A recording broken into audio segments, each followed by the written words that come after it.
Alright, well this video is long overdue. I've wanted to make it for a while and I finally got around to it. So this is going to be a comparison of pretty much every single knife lock that I know of. I'm going to try and go through them all, and if you're new to knives, this video is for you. If you already know a little bit about knives, just, you can watch it, just don't complain, because this is going to be basic information, okay? So just, take that into account. Don't be like, oh, I know all this stuff, because this is for people that don't know, okay? Everyone was there at one time. If you're an expert, great. If you're not, just hang along for the ride. I don't know. Help out the new guys. There's always someone new, always someone trying to learn. So these are just going to be the, like I said, basic, not basic. This will pretty much cover every single knife lock that you're ever going to run into. I mean, there's some oddball ones, but, got a pretty good chance of running into these guys. Anyway, let's get on to it. First one that we're going to go over is going to be a slip joint. This is a Victorinox Cadet, and the way a slip joint works is, you've probably seen a lot of these. Basically what you have here is, knife doesn't lock open, it just kind of falls in place, I guess you'd call it. There's a spring-loaded bar, if it'll focus here. Come on. Come on. You can kind of see it popped up there. Open up, goes flush. That just holds the blade in place. So it'll set there, but it doesn't lock. So now these can be, they're good. Slip joints are not bad, but they can be slightly dangerous if you're going to put backwards pressure on it, because this could fall in your hands. So it doesn't actually lock open. It just kind of, friction, I guess you'd call it. Friction's open. But you're going to run into a lot of those, like for your classic type of slip joints, like case knives, basically Swiss Army knives, pretty much any sort of little classic type of knife you're going to run into to a slip joint mechanism on. Second, what I'd probably say most common lock is going to be a lockback. This is Spyderco Endura. The way a lockback works is your lock is right here on the back, the detent.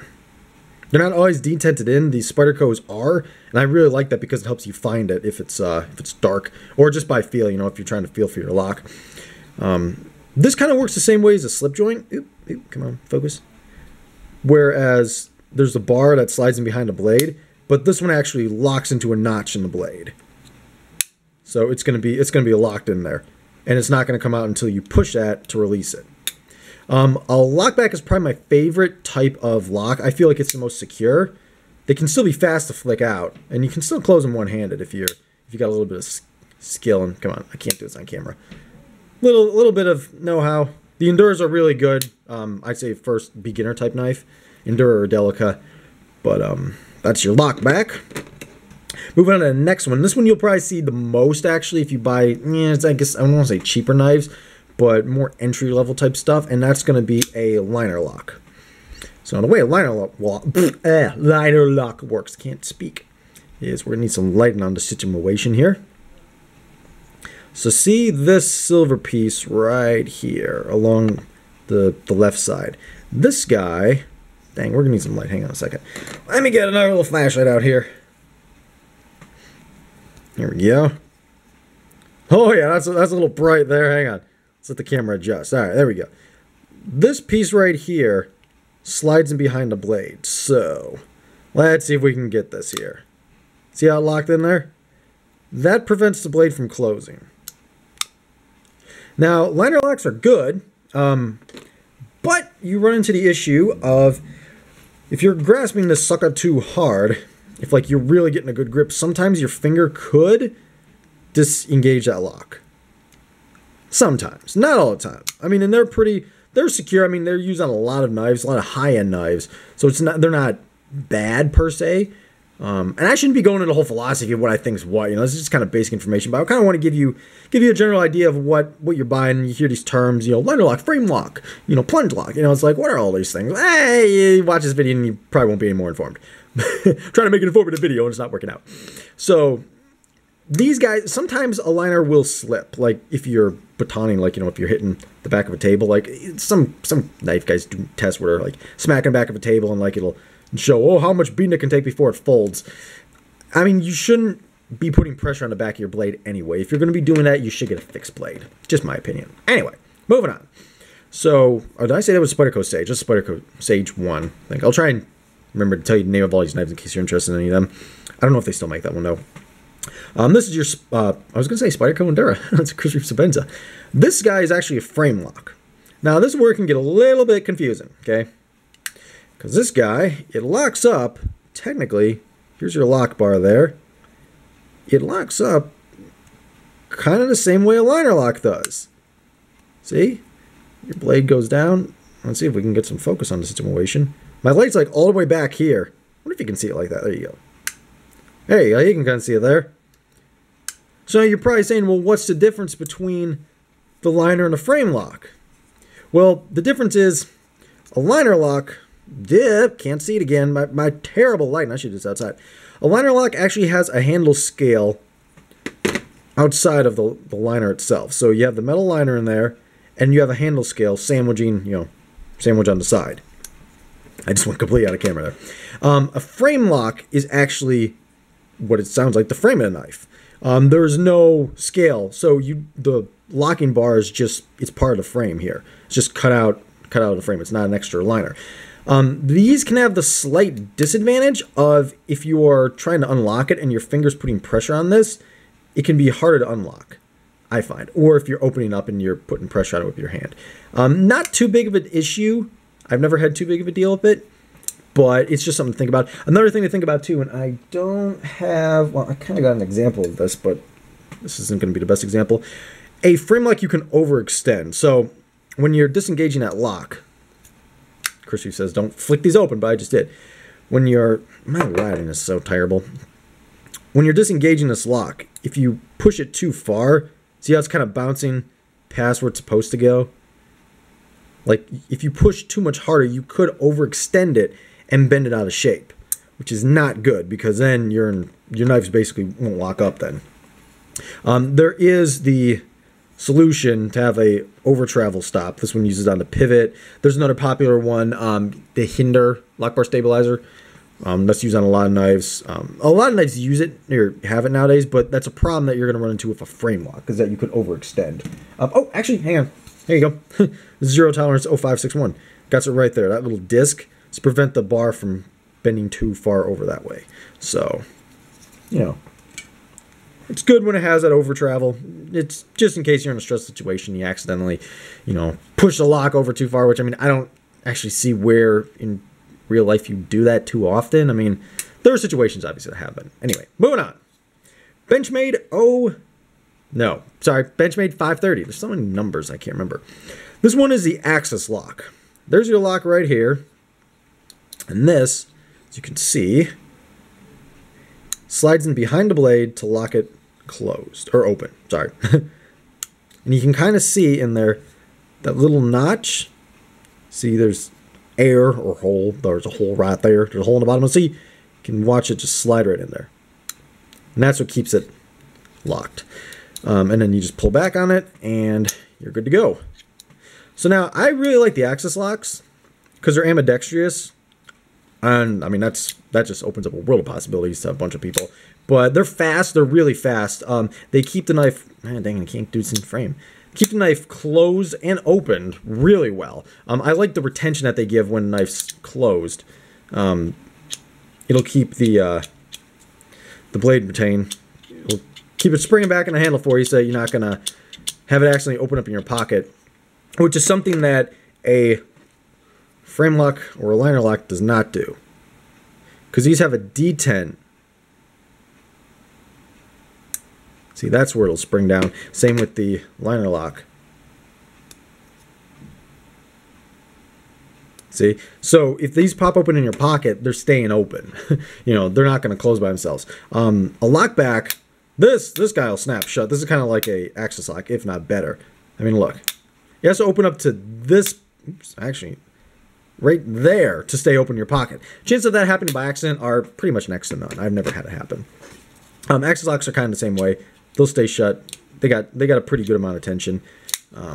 I have heard of the springs, the Omega springs in these things going bad. I've never had any issue with mine. I own a couple Axis locks. I carry them a lot. I've never had any issues. So some people have, some people haven't. Benchmade's good with their warranties, I've heard, though. So if you have any issue, and they're pretty much the only ones that have Axis locks. Another type of lock that kind of works that way is the SOG Arc Lock.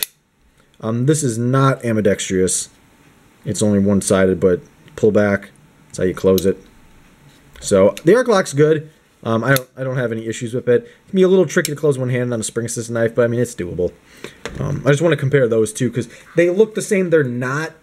I mean, they function a little bit differently. If I had to choose my favorite, though, out of those two, it would be the Axis lock.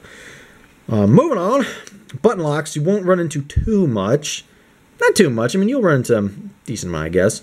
But this is a non-automatic. Now, it looks like an auto because you see the button right there. But if you push it, it's not doing anything.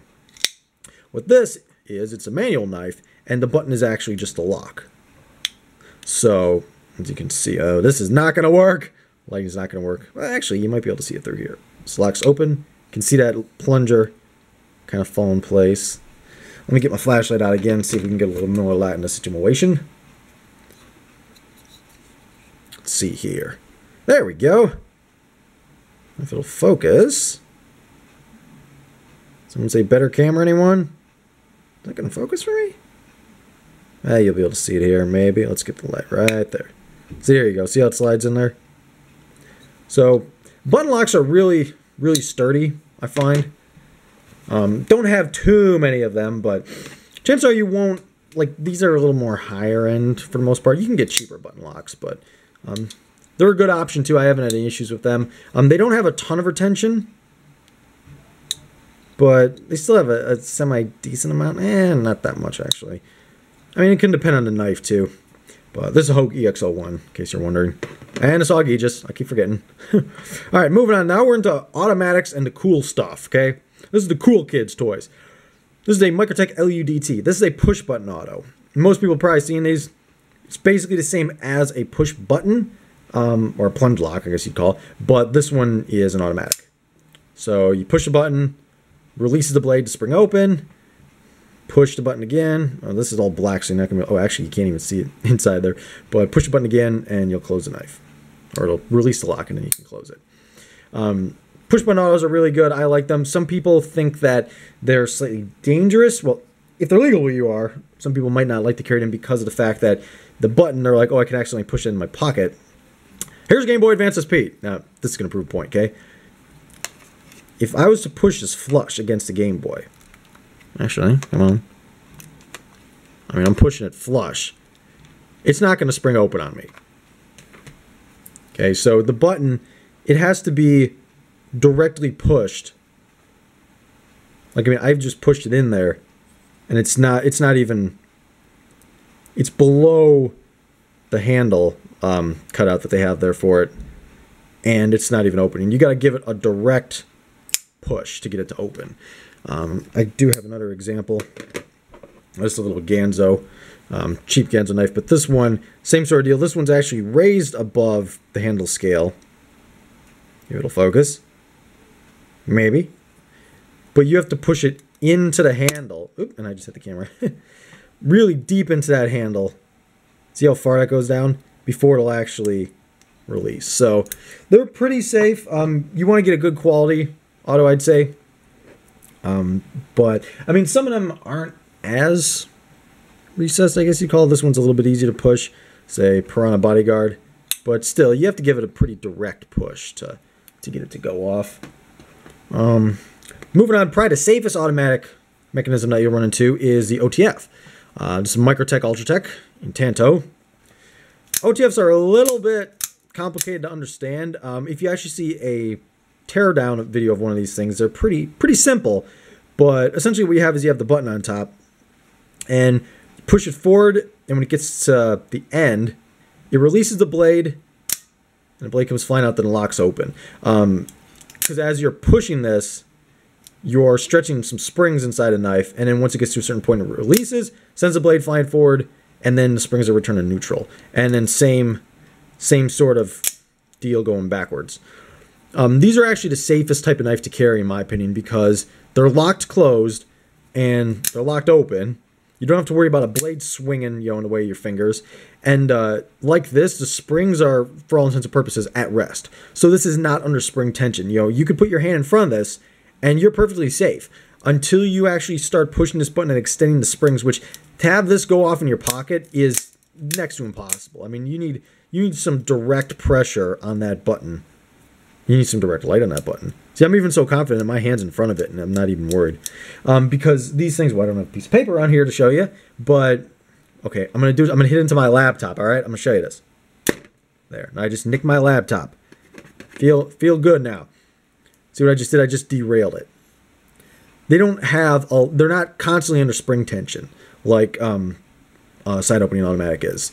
They're only under spring tension when you're, when you're pushing a button, so...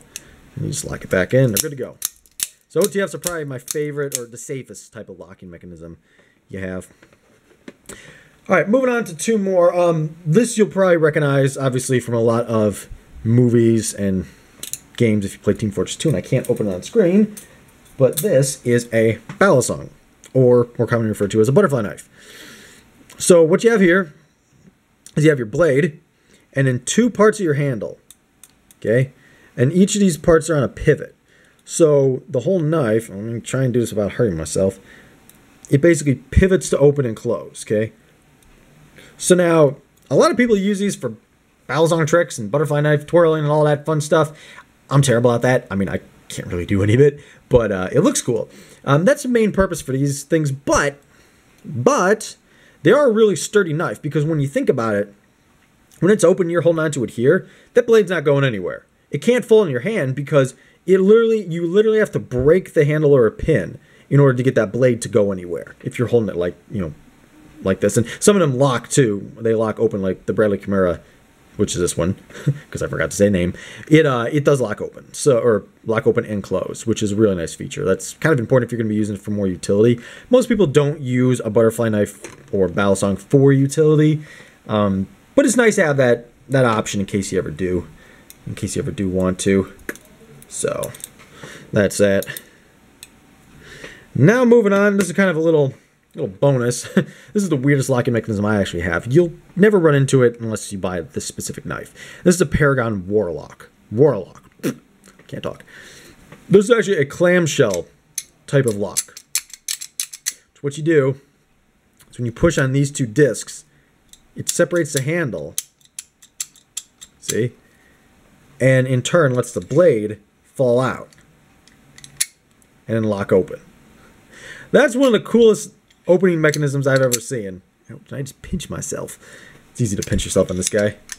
That's one of the coolest opening mechanisms I've ever seen on a knife. I don't know if they still make these guys, but I just thought I'd throw it in there just kind of as a little bonus. Kind of a cool little opener. But yeah, so that's your general knife lock mechanisms. I hope that I didn't put you to sleep, because me trying to actually explain something in a legit video is, I mean, it's like pulling teeth. It's not fun. But yeah, if you learned anything, leave a comment, like, favorite, subscribe, do all that fun stuff. Follow me on Facebook, Twitter, MySpace. I don't have Facebook, Twitter, or MySpace. I have a Twitter, but you know MySpace. You can follow me on MySpace if you want to. But yeah, if you have any questions about anything, obviously put them in the comments. I try and read all my comments, so I will do my best to answer you. And if you are new to knives, I hope that you make an informed purchase off this video. If you want any advice on knives, just send me $50 and bubble gum, stick of bubble gum, and I'll tell you what knife you should buy. Take care. Have a good day and stay safe. Mr. Man's out, and that's the rest of my rants, because I don't know how to end videos. I never can. Here's Al. See ya.